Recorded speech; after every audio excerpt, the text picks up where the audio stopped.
Avec toutes les réformes massives qui ne cessent de se cumuler, qu'est donc devenu le bien-être au travail?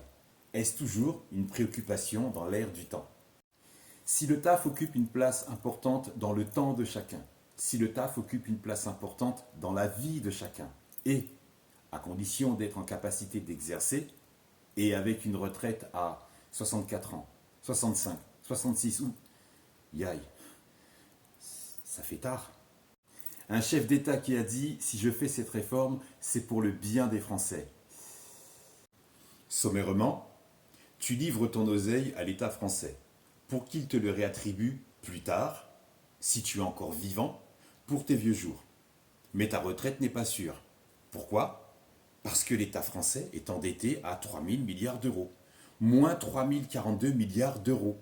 Et c'est beaucoup là. À cette époque où c'est du luxe d'acheter du Pec Citron, là où ta caissière croit que tu es riche parce que tu achètes du Kellogg's Cornflakes. Imagine l'État n'est pas ton pote, mais juste un collègue de travail, avec qui tu participes par obligation.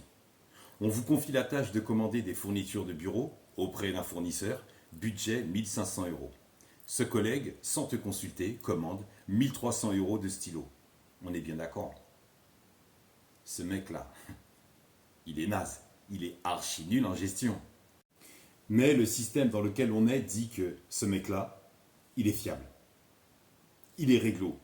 On va donc lui confier notre oseille et il va nous le rendre dans 40, 41, 42, 43. Yaï, ça n'arrête pas d'augmenter. Ça repart les jambes tellement arquées, tellement l'État français dilate la rondelle des Français. C'est déjà dedans. C'est plus qu'une question de centimètres, à un open bar. C'est plus qu'une question de kilomètres, une Stargate. Un système qui a créé un programme où une majorité de personnes exercent un taf qu'ils n'aiment pas dans leur vie. Tu entends souvent « il n'y a pas de saut métier, il n'y a pas de sous-métier ». Ça, c'est une phrase de ceux qui trouvent leur métier tranquille, une phrase de ceux qui font partie d'une élite. Une phrase qu'ils font redescendre vers ceux qui exercent un métier difficile, qu'ils font redescendre vers ceux qui ont un métier pénible, puis qu'ils font redescendre vers un métier que les élites qualifient de pourri, puisque les élites elles-mêmes ne veulent pas pratiquer ces professions. Se faire aveugler par des chèques cadeaux en fin d'année, plus de RTT, des sorties repas de Noël ou escape game payés par le CE, c'est que ton taf n'est pas si cool que ça.